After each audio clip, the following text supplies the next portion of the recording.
Hello, friends. Welcome to the Nexus Podcast. I'm your host, James Dice. Each week, I fire questions at the leaders of the smart buildings industry to try to figure out where we're headed and how we can get there faster without all the marketing fluff. I'm pushing my learning to the limit, and I'm so glad to have you here following along.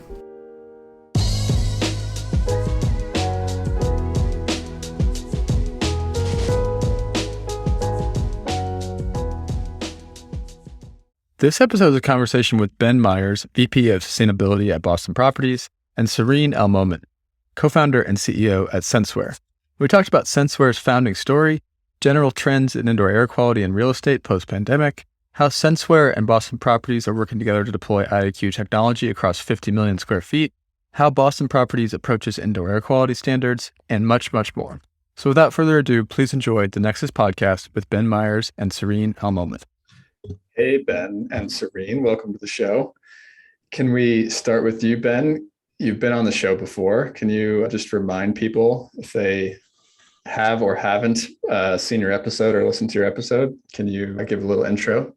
Sure, James. Thanks a lot for having me back. I'm Ben Myers. I'm the Vice President of Sustainability at Boston Properties. And in my role, I focus a lot on the built environment, energy efficiency, water efficiency, waste performance, and also all of our initiatives related to climate action and resilience, including decarbonization and our net zero goal of 2025. I also work on healthy buildings, which is why you've invited me back. It was an honor to be on this podcast once, and I'm so thrilled to be back again to talk about healthy buildings with one of my favorite people.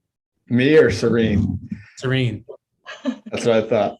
It was very sweet. So real quick, though, we're going to talk about your guys' portfolio. Can you give a little bit of a background on that before we dive in? Absolutely. So Boston Properties is now BXP. We've rebranded, and we're a fully integrated real estate investment trust. We own, manage, develop, and acquire a portfolio of about 50 million square feet. We're located in Boston, New York, San Francisco, DC, LA, and now Seattle. And we are working on primarily Class A office buildings, but also have a portfolio of residential properties and a rapidly growing life science portfolio. So fairly well diversified and fairly well located in gateway cities. And yeah, I think the episode with you, we'll put it in the show notes. I think it's called Ben Myers on decarbonizing 50 million square feet, which is just no pressure there. Serene, let's go to you. This is your first time on the show, so welcome. Thanks for joining us. Can you introduce yourself and give us your background, please? Yeah, absolutely. I am so glad to be here and also honored being with this good company, both you and Ben. And yeah, so I'm Serene Al-Momen. I'm the CEO and co-founder of a company called Senseware, based out of the DC area. A little bit about my background. Before Senseware, I've worked in different roles. I would summarize that by work that revolves around digitization, automation, and data, mostly in government type projects where from a digitization point of view, we would take things like paper forms, turn them into digital forms, for example, and doing a lot of that across different US agencies, government agencies, automating a lot of processes that were done manually and through people and computerizing that, and then using a lot of data optimization of process through data.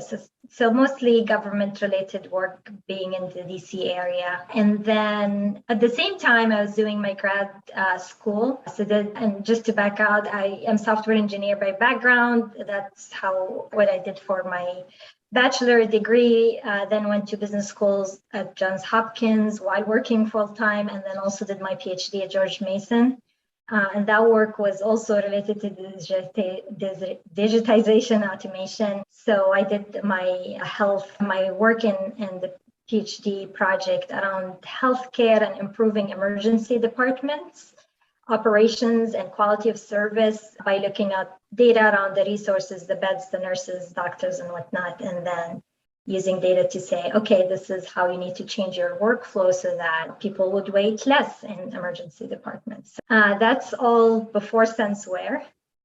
And towards the end of my PhD, I met my current co-founder at Senseware, Julian Stamatakis, in a conference in Portugal. And he was one of the speakers, and he was talking about this technology that he developed that uses sensors like accelerometers to better assess Parkinson's disease patient severity levels, because the sensors would pick up on things that the doctors wouldn't, naked eyes wouldn't. And as he was looking at data, he realized, oh, another sensor like a gyroscope would be great to add to the mix. But he couldn't, because that meant he needed to redevelop that technology that he created that accepts one sensor data. And that was, for me, the light bulb moment. So I was just in the audience. I was there because my research was in healthcare as well, and met him after. And I said, what if we developed a technology where you can connect any sensor at any time without having to redevelop the core technology? And he said, yeah, it's possible. We could do it. And, that's basically was the start of Senseware. We said, okay, let's do it. And went to my basement and set up everything that we needed to set up to do it. He was more on the hardware side, so he took care of the hardware. I had my software background, so I did the software side of things. And Senseware was born. Obviously, we do different things today than healthcare, which I could get into later. But yeah, we had a very interesting journey to this point. So that's a little bit of my background. Well, I'd love for you to catch us up now. That's a fascinating background. How did you get from healthcare to what we're going to talk about today, which is IAQ and buildings? Yeah, that's interesting story as well. So we started the technology connecting to different medical sensors all in one system, and also making it very universal and future-proof, because we knew that once we would look at some sensor data, we would understand the need for other data set.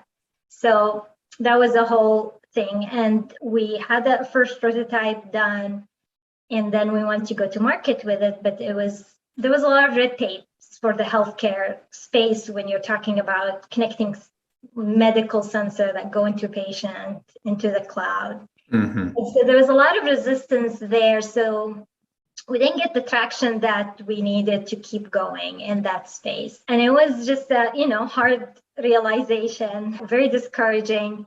But then, picked ourselves up and we said, hey, we developed this great technology that can connect to any sensor that's out there. It doesn't have to be healthcare-based sensors. So why don't we just pitch it more as such? And we just signed up to a lot of those demo days and pitch days and whatnot. And we went out and we talked about it more generically as, here's a technology where you can connect any sensor at any point and get real-time data in the cloud at speed without having to do much, and very plug and play.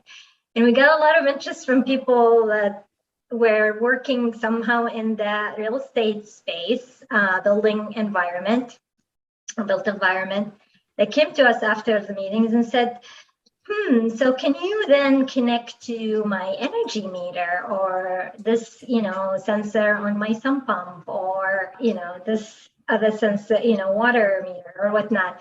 And we said, well, meters to us are like sensors. They're collecting data and they have an output for the data. So if they have, as long as they have an output, we can connect to it. And so we entertained those discussions, and that kind of was the start of us pivoting more into the built environment. As we started to talk to those people, we landed a first customer, then a second customer, and the third, and we just got the traction that we didn't get before, and we knew that maybe that's the market that was more ripe for real-time data and access for information. And yeah, here we are, fast forward 8 years later. That's all we have been focusing on from a market perspective. And I want to say, just specifically, because we're talking about IQ today, the indoor quality application on our platform in terms of sensor data has been there from the very beginning. This was like 2016, I think, was the first time we integrated some of the IAQ sensors, not as advanced as today. The temperature and humidity was kind of the first iteration, added CO2 at some point based on customer need, And then we actually got into the environmental type sensors, so the sound and light before the other air quality type sensor. So it was this journey from the beginning in terms of the sensor data, and then how that whole market just changed from accuracy of sensors and types of sensors that are now available that we also can integrate with and offer to the market. Okay. So, yeah. So I know you guys as an IAQ vendor, it sounds like you're maybe known as that, but you do all types of sensors. Is that still accurate? Yeah, definitely. It's still accurate. So just to kind of frame that and why it's important to have more than IAQ is that even before COVID, the specific indoor air quality monitoring application on our platform was tied to energy research. So we would be involved in a lot of, the LBNL type research, the DOE funded research around new technology to improve HVAC operations so that you reduce consumption of energy. And, as the researchers were and the projects that were funded to measure and verify these new technologies, we needed to, help create a solution that capture energy data and IAQ data. And together, all this data point can give them an idea of whether the new technology and innovation is working or not. So the multi-data I think has been important before. I think it'll continue to be important into the future. And we feel very good that we have this platform that can grow with the data set as people start to realize the need for other things. So yeah, that's a big, important piece that we are trying to educate people more about.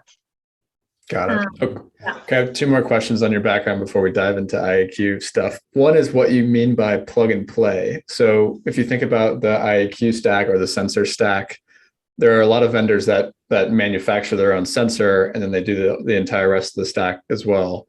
So can you talk about what you mean by that in the context of, is it other people's sensors that you guys bring together into the solution, or is it your full stack, or how does that piece work? And then what makes them plug and play? Because that word gets thrown around a lot in the industry, a little bit. So can you clarify that a little bit?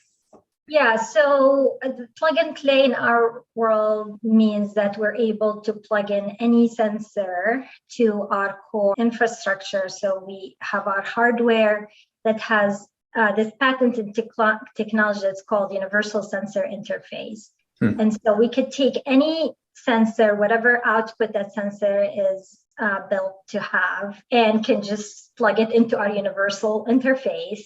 And immediately we are able to read that sensor data, translate it into meaningful data into the cloud. Okay. So that's really the plug and play nature that we have. We don't develop our own sensors. We are basically the connection between sensors and the cloud, and we bring real time. We make sensors IoT, if you will. That's a lot of people describe it as such. We make them connected real time sensors. Which also helps just being future proof, because we don't know all the sensors that will be available, and we just feel ready to accept anything with this technology. Mm-hmm. I like it. Okay, my last question on your background is, you mentioned, or you did not mention, you failed to mention a role at Georgetown. Can you talk a little bit about that side gig? Yeah, so I've always believed that you learn, you apply, and you return, like that cycle. And so part of returning back to the community was, getting this role at Georgetown University as an adjunct professor in the MBA program of the School of Business. And I teach 3 different courses, actually a 4th one coming up, on entrepreneurship, so different stages of building an organization. And just, it's a lot of fun, sharing a lot of real world lessons learned and things like that. Just brings a lot of energy to me. And it's just been amazing. I've been doing it for 3 years now, 4 years, something like that. That's impressive. And I'd second that. Teaching gives you so much energy. It also makes you feel like we're all kind of in this together. Because a lot of what our foundations course is sharing obstacles that I hope other people don't have to navigate around, right? And so you get so much energy from that process, like helping people along, but also other people are sharing the solutions that they've come across. So yeah, totally agree. All right, let's talk about IAQ. So I'm on my first work trip, well, my second work trip, my first work trip since the Omicron wave here in the US, right? So I'd love to just reflect real quick on just like general state of IAQ. Where are we today as we sort of, I guess, come out of the pandemic? Here I am in an office right now today. As we come out of the pandemic, maybe start with you, Ben. How are you thinking about IAQ today? Well, it's evident that the client focus on IAQ has fundamentally changed, and we're getting a lot more inquiries from our customers around indoor air quality, what measures, what management plan we have, the level of filtration, how much outside air we're bringing in on a CFM per person basis. And we've done a lot of work, frankly, to communicate everything we're doing out to our customers. We've increased filtration levels to a MERV 13 minimum. We've done everything in terms of testing that we're supposed to, testing biannually, partnered with UL on that program in pandemic response, worked closely with Fitwell on the adoption of the viral response module across our entire portfolio, and did a really robust assessment of ventilation capacity at all of our base building systems. Now, we're on a journey, and I think that this really started before the pandemic. It wasn't like pandemic clicked something on for us with IAQ. It was Joe Allen, the cognitive function study, that completely changed my view of air and how little we understood about the air we breathe. Where EPA sets maximum contamination limits for water. There's dozens of them for drinking water. We know very little about indoor air quality. And then Joe Allen made this very clear business case around cognitive function that any real estate salesperson with a pulse could pick up and say, hey, if you're going to double cognitive function with better air quality, Class A offices must offer this increased air quality. Now, I was sitting in the middle of all this as it was unfolding, thinking about air quality through the lens of energy efficiency and carbon performance. And recognizing that over the years, many of the most impactful energy conservation measures had involved choking off ventilation air to buildings. And so I recognized a real need for IAQ monitoring so that we didn't over-optimize for energy efficiency and sacrifice healthy buildings at the same time. So when I think about energy and ventilation and comfort as like a trinity, let's say the holy trinity of indoor air quality, anytime you over optimize for one, you sacrifice another. And with better indoor air quality sensing, I think we can solve the problem of providing healthy environments while also conserving energy and carbon. And so that's what got me really excited about this technology. One brief anecdote, it was 2018, and I was still thinking about, okay, how do we do monitoring at scale in commercial buildings? And I was reading, I get a lot of magazines, so they pile up on my desk. I wish they were electronic, but I still get these building trade magazines, and it was a facilities management magazine. I was flipping through and I saw an ad from Katerra, who you've had on. So I actually reached out to Katerra through their website and got Liam. And he showed up like a few weeks later with a duffel bag of Sense Edges. And so I started traveling around like 2018, 2019 with a Sense Edge on planes and trains, set them up in conference rooms, set them up in our gym / music studio / playroom at home, and became obsessed with how different uses of the space changed parameters like VOCs, PM 2.5, and carbon dioxide. And from there, I knew with the costs coming down for these air quality devices and the business value and the proposition that Joe Allen had raised with the CogFX study, this was inevitable that buildings were going to adopt these at scale, not just for demand control ventilation in a few conference rooms, but more broadly. And then the pandemic absolutely poured gasoline on that. And now I think if you aren't adding IAQ sensing to your buildings, you're missing the movement. Fascinating.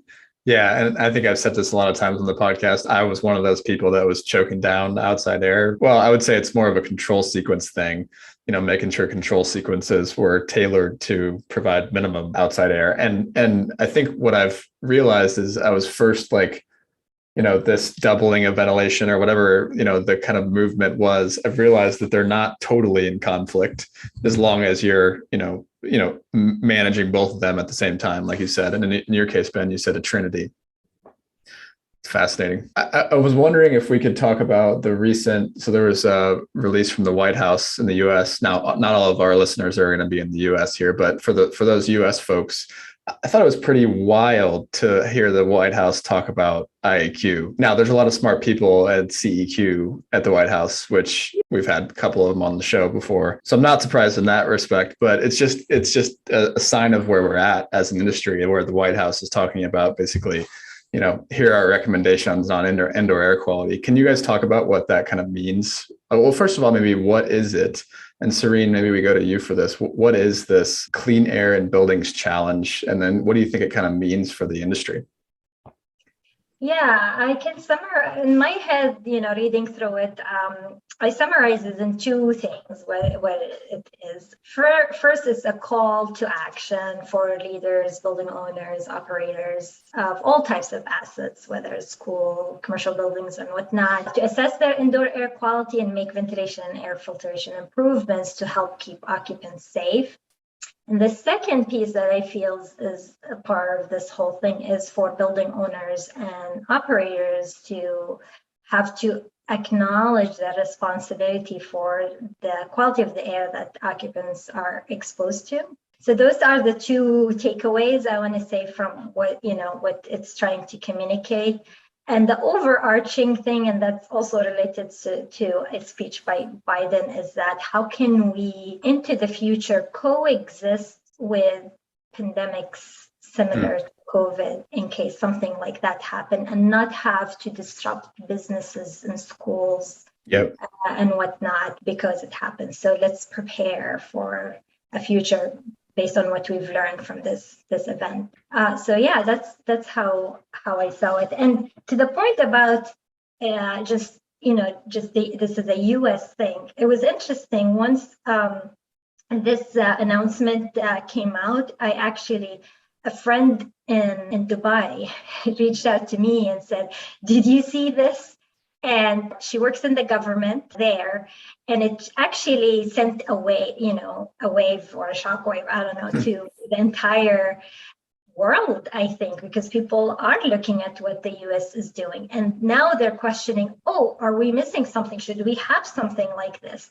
And then I read an article about in the UK referencing this and saying something about actually the UK government funding efforts specifically for schools. So they're paying for air quality improvement and monitoring in schools. They're sending some monitors for free kind of to the schools, and they're taking, funding that.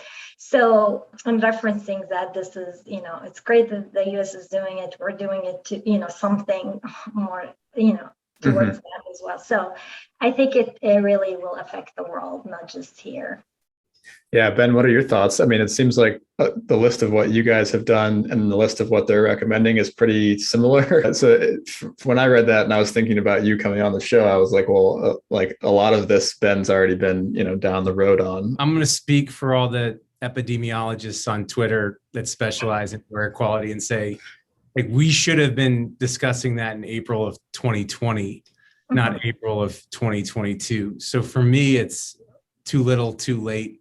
And it doesn't really change what leading organizations were doing and paying attention to. If you were reading ASHRAE releases and OSHA and CDC and reading between the lines and speaking with the right people, you knew all of this much earlier. So while I'm happy that something from the White House creates shockwaves and brings more attention to these very basic issues around indoor air quality and the prevention of the spread of infectious disease, I wish it hadn't taken so long, frankly. Yeah. I agree. Yeah, for sure. So let's jump into your guys' work together. We're going to talk about IAQ and like the projects you guys are doing, but it sounds like you guys started working together with water. Can you talk a little bit about how that came about, Ben? Yeah. So we set a 30% water use reduction goal around the time I started in full-time sustainability here at 2015. And I had always thought, as a lead AP, someone who worked on green buildings since 2005, that water was used in toilets and faucets. And we weren't really focused on processed water.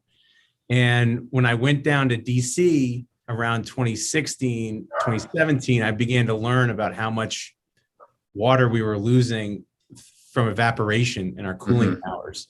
So it was 30 to 40% of our water consumption in certain buildings.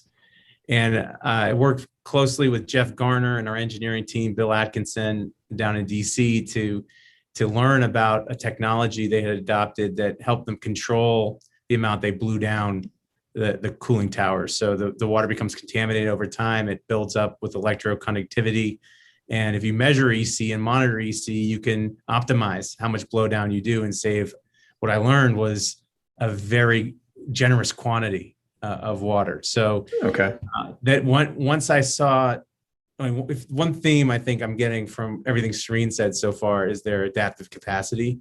They see problems and they quickly adopt a method of solving it through connected sensors. And this was the example of a company that came up with a very innovative solution for us that had an immediate impact. And that was our first installation of cooling tower water optimization by controlling EC. Got it. So they're basically saying when the electric, what do you say? Electric connectivity? Yeah, when the connectivity, when the salts build up to a certain level, that's when you should blow down, but not before. But not at a regular schedule, like probably most other people do. Yeah. Fascinating. How much savings was that? I'm just curious. It was significant. I mean, today our water use, we met our 30% goal. So it certainly saved around 10% at some of those buildings. We've had, it varies building by building depending on the ratio of process to our consumption from faucets and fixtures. And Serene, do you have a lot of clients that sort of implement that, what I would call a water conservation measure? So definitely on the cooling tower monitoring side, Boston Properties was the first to do it that way in terms of approaching the water conservation issue. So definitely trendsetter. Based on that use case, actually, some of the largest cooling tower manufacturers learned about it and came to us and said, boy, we need this to be part of their solution as they're selling their cooling towers, because that's one big issue that their customers are asking for, looking for solutions. And so they did help with that, but definitely was the first. The other water type, conservation measures are not as extensive that we're involved in. So just simply monitoring water consumption, water meters in real time, things like that. But yeah, Boston Properties is going above and beyond for sure. Hey guys, just another quick note from our sponsor, Nexus Labs, and then we'll get back to the show. This episode is brought to you by Nexus Foundations, our introductory course on the smart buildings industry. If you're new to the industry, this course is for you. If you're an industry vet but want to understand how technology is changing things, this course is also for you. The alumni are raving about the content, which they say pulls it all together, and they also loved getting to meet the other students on the weekly Zoom calls and in the private chat room. You can find out more about the course at courses.nexuslabs.online. All right, back to the interview. Trendsetters. Yeah. So Ben, moving into IAQ, can you talk about how, the general process of, you said you started out with the Kytera sensor on the train, and then you've come a long way since then to kind of scaling up Senseware's product. Can you talk about that journey to kind of selecting a preferred vendor and what that process looked like? Right. So I was a sustainability leader with an idea that this IAQ sensing was going to become relevant. And then the pandemic struck and I was named to lead our health security task force. So then I had a lot of more people to share that idea with that I was leading in addressing the pandemic. And we formed an air and water quality working group that became an IAQ technology working group because of the need to vet and evaluate technologies. And we were looking at everything from bipolar ionization to needlepoint ionization to UVC treatment, and really narrowed our focus to testing, monitoring, ventilating, and filtering.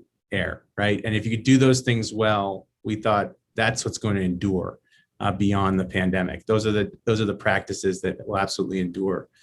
So I was thinking about air quality monitoring, and I happened to go on a long bike ride with Jim Whalen out into the suburban areas north of Boston, which was a great break from these health security meetings. And we started talking about air quality, and we started talking about IAQ, and we wanted to set up a little lab where we started looking at different air quality sensors. And that's what we did. I mean, sitting next to a collection of 3 different sensors here. We've got sensors in our offices, and we started learning about how to install, what the limitations were, how we should think about structuring a schematic for air quality assurance as a building operator owner that doesn't control all of the tenant spaces. Mm-hmm. What sensors were better suited for in-duct applications versus in-room applications, and how we began to build out a process, a workflow with all of our engineers in the buildings to make the data. You had a great podcast with Kaitera and DLR a while back, and I think it was something like more signal, less noise. That was the first thing I was acutely aware of, is how important it was that we get the signaling right so that the engineers could make the data actionable. And that was a early focus of ours with our working group, which involved engineering and Jim Whalen, our CTO, CIO. Very cool. So Ben, what was the process for getting to selecting a vendor in the sea of noise, I would call it, of all the vendors out there? Well, first of all, we wanted to find a solution that met our objectives. And we had an idea that we wanted to do continuous monitoring of air quality in the systems that we control. So it was really important that we had a solution that we could scale across our portfolio, that we could install and deploy in a timely manner, that would measure accurately supply and return from our base building systems as well as outside air. And so we looked across. You mean airflow? Airflow. No, Airflow. not airflow monitoring, supplied air, return air. We did look at airflow monitoring stations. Airflow monitoring stations are really complicated. And then there's large questions on whether they're accurate once you install them. Atrocious to maintain. Tremendous cost, really hard to maintain. So we decided to go with sensors and developed a schematic, developed a plan, and began interviewing. And we wanted a company that was going to adapt with us, and Senseware had proven their capability to adapt with us through the years we've been working with them. And we especially appreciated their focus on accuracy and really to the quality of the sensors. And that came across in every meeting, that it was about data integrity, getting accurate measurements, and replacing sensors if they weren't working. So they were very good about acknowledging that we'll have some sensors that fail. And so we set up an arrangement where we were able to do a first tranche of buildings. We have 500 sensors being installed now, about 400 at least are in across 40 buildings.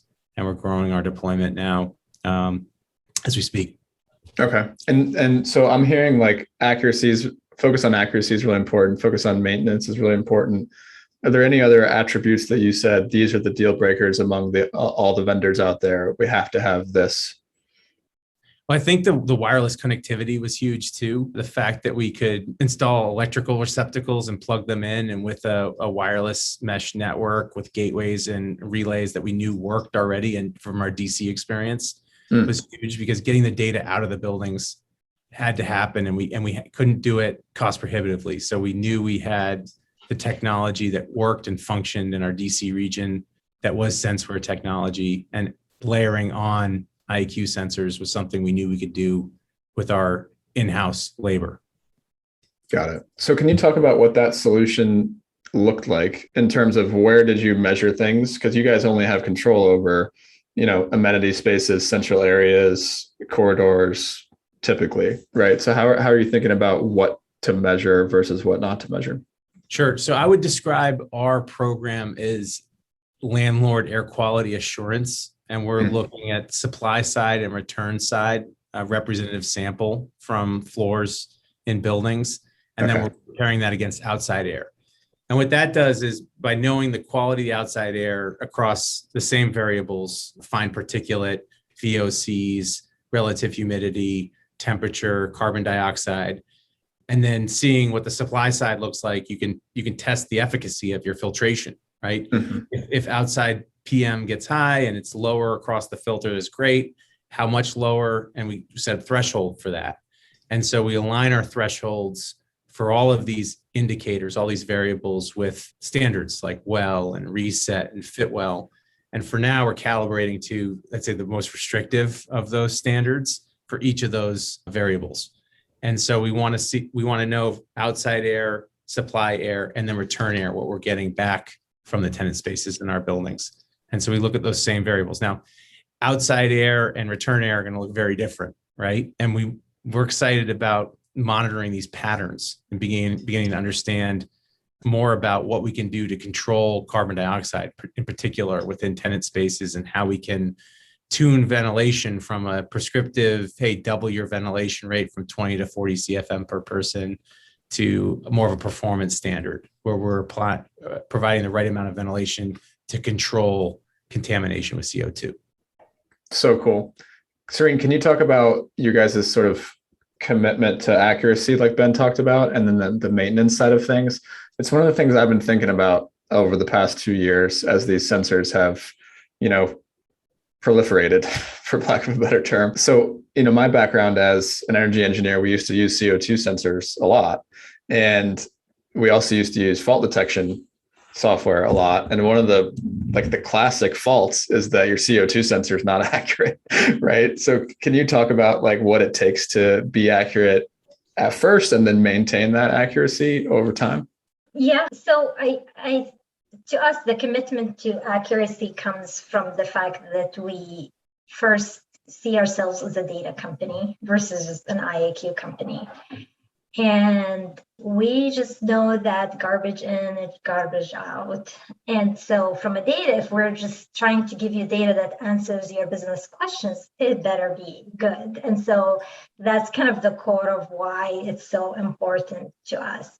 Now, when we talk about specifically IAQ, what's the reason of having IAQ monitor? It's, I was talking to Dr. Mark Hernandez of University of Colorado Boulder that does a lot of work around U-type data and ratio to filtration. He likes to use the word trust from Reagan, I think, trust but verify.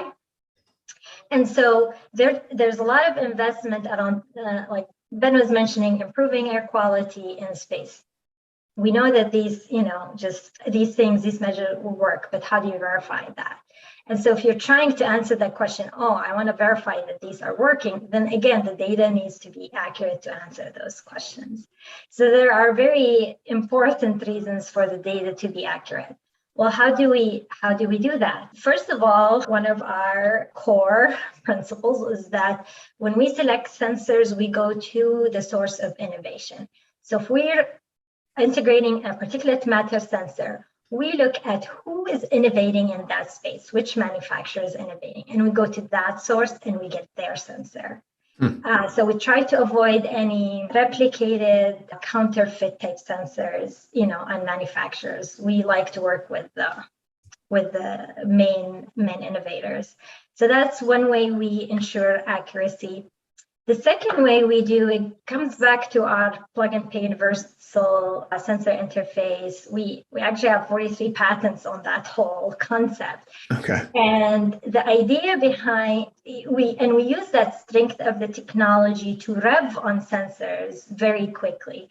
Because today I could go to the source of innovators for the CO2 or PM, and they would have that sensor.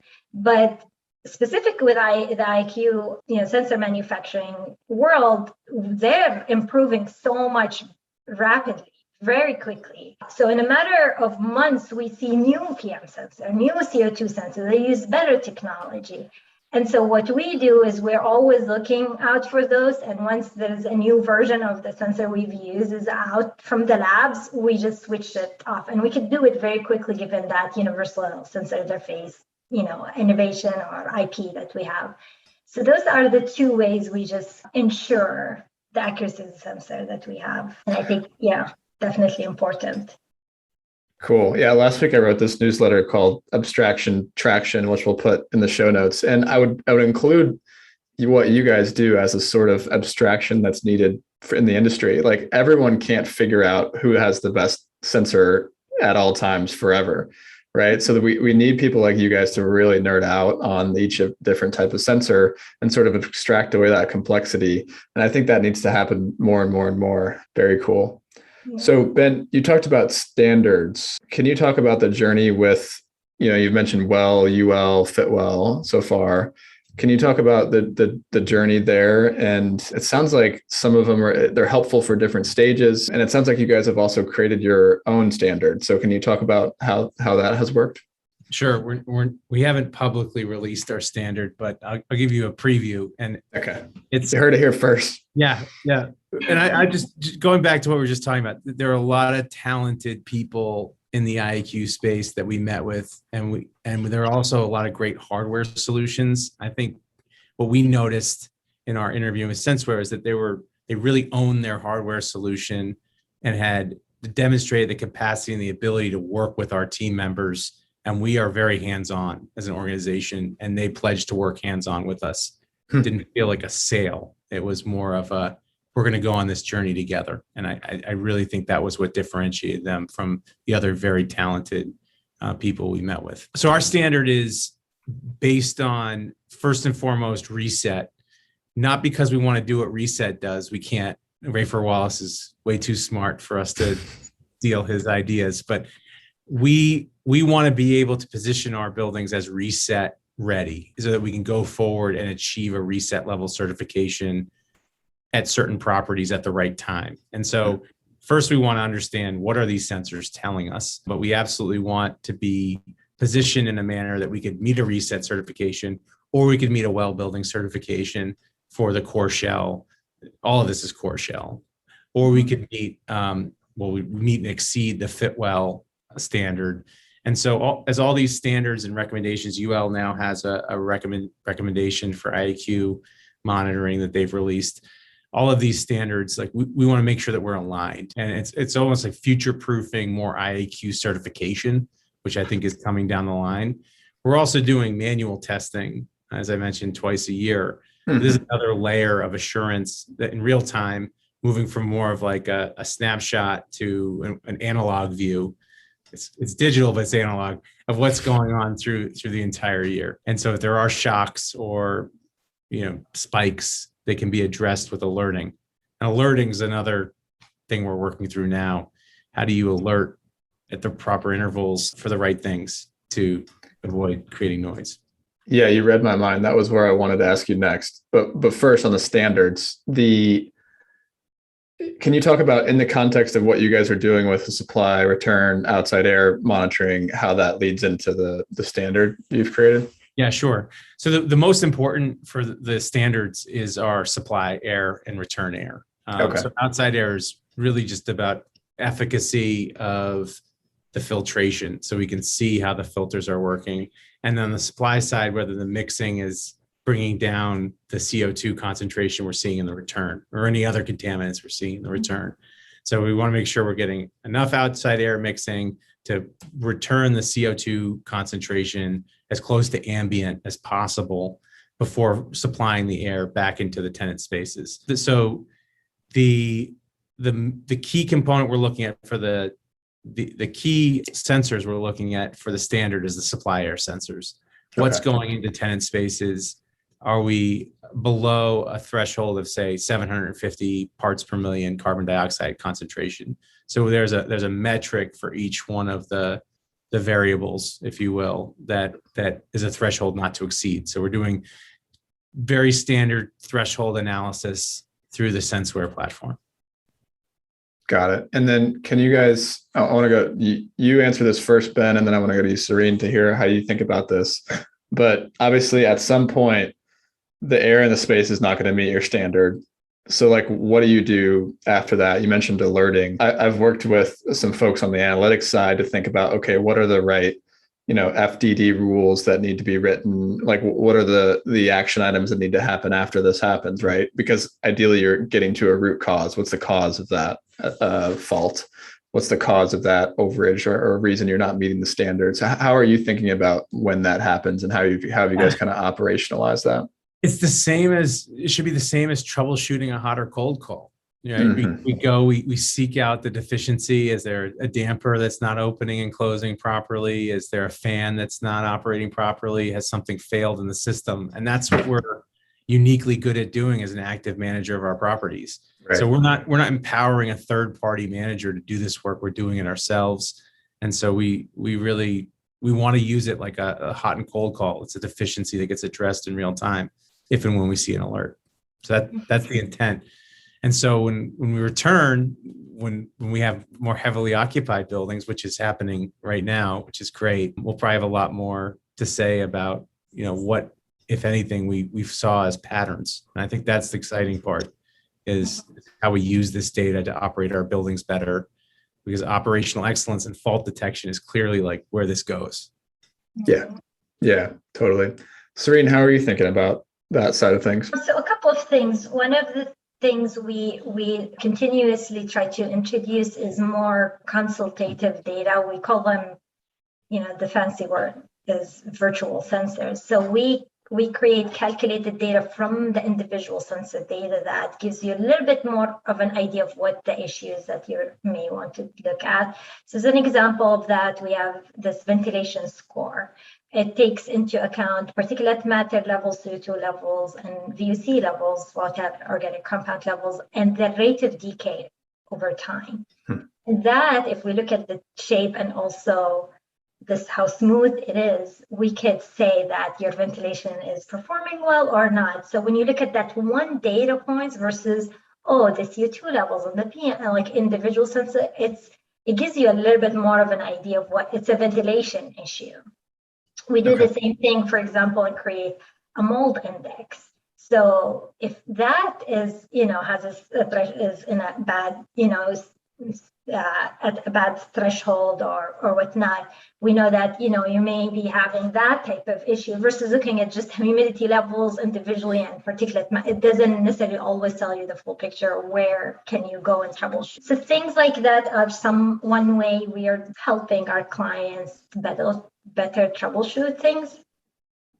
The second piece, which is back to giving back, which is something very personal to me, is that as we talk to these leaders like Ben and others in the industry, and we like to be very close to our customers and learn about different ways they are responding to some of the issues, because we're still at the very early stages of understanding the entire, air quality and air quality improvement through sensors.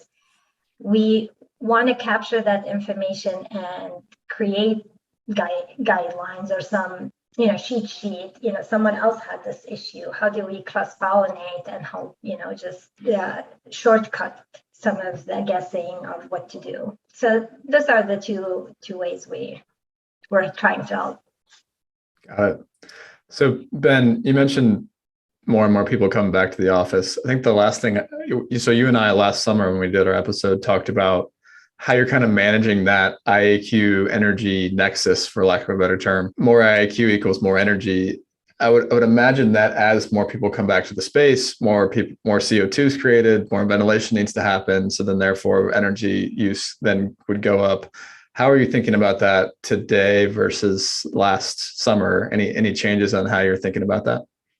Yeah, I am concerned about the impact of increased ventilation on air quality. I think on energy performance. I think one of the mitigating factors is that we have heat recovery in a lot of our buildings that's going to help take the curse out of that, at least through the winter months and in some cases in the summer. But I do think we're going to see a rebound. I mean, we're still operating at an energy use intensity 20% below baseline for this time of the year. And we're watching it closely. We're getting reports from Hatch Data every week. I get a variance report that tells me how buildings are trending against the pre-COVID baseline.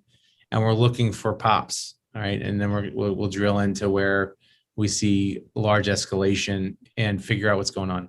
So it is a concern, remains a concern. Increased energy use because tenants are coming back to work is a champagne problem in my view. Yeah. Mm-hmm.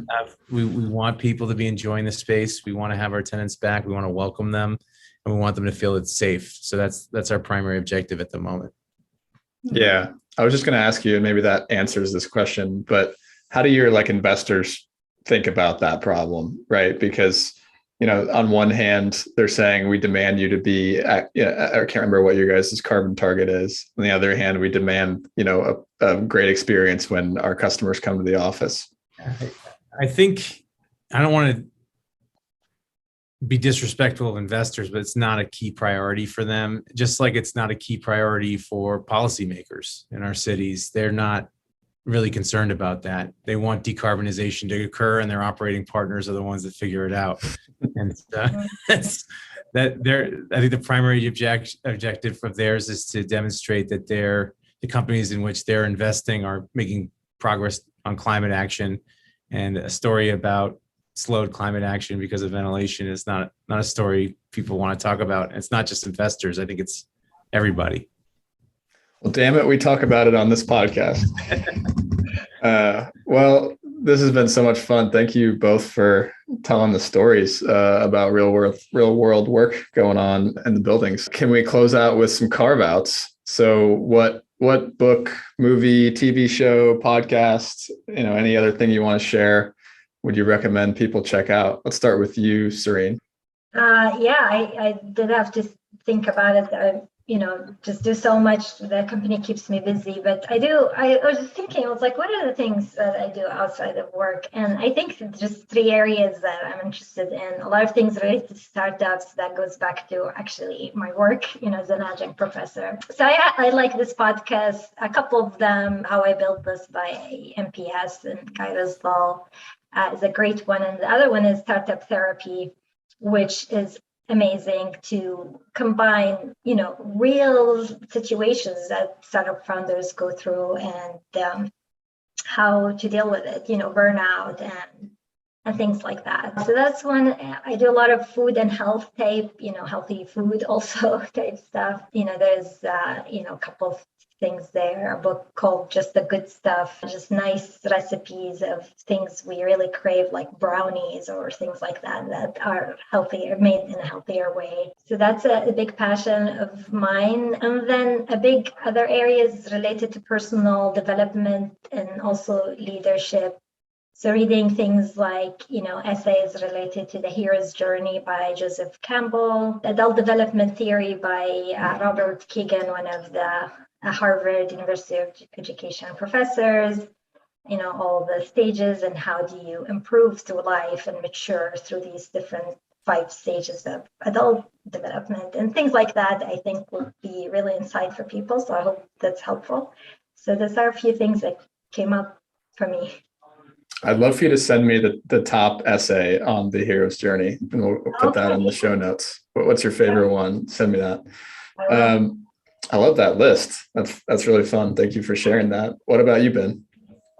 I didn't know we were going to get so comprehensive, but that is it. I got some of those written down. I love podcasts. I love yours, James. It's frequently on my pod roll. I think David Roberts, the Volts podcast, he's doing some really good and important work around decarbonization and high voltage transmission and all the change that needs to occur. I leave his podcast inspired and also, concerned about how much we have left to do.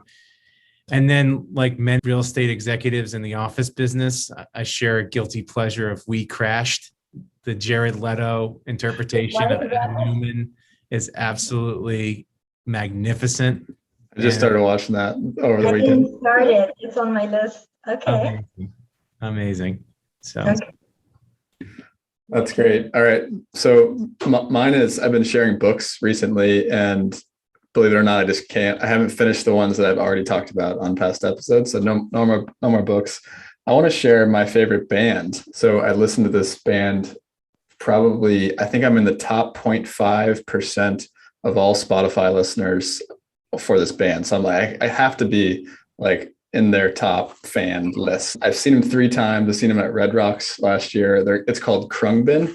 Yeah. They're based in Austin, Texas. It's a trio. I'd recommend anyone go check it out. They have great YouTube videos, but I'd recommend their album. It's called The Universe Smiles Upon You, which I love that name as well. So Everyone is welcome. I'm just going to say you're welcome now. If you've never heard of Krungbin, I'm giving you that gift. Have you heard the Rishi K. Sherway song Exploder? No. Oh, you have to listen to that. It's incredible. How have I not seen this? They break down So We Won't Forget, one of their great songs, and how they wrote it and all the stages. Absolutely must listen to that. And then, yeah, Mordecai is one of the greatest albums of all time. That's a constant in our house. Awesome. Amazing band. I think we just got closer than we already were, Ben. I love it. Well, I'll have to check out that song Exploder. I didn't know that existed. And you just you're going to make my walk back to my Airbnb all that much better. So thank you both for coming on the show. This is super fun. All right, friends, thanks for listening to this episode of the Nexus Podcast. For more episodes like this and to get the weekly Nexus newsletter, which, by the way, readers have said is the best way to stay up to date on the future of the smart buildings industry, please subscribe at nexuslabs.online. You can find the show notes for this conversation there as well. Have a great day.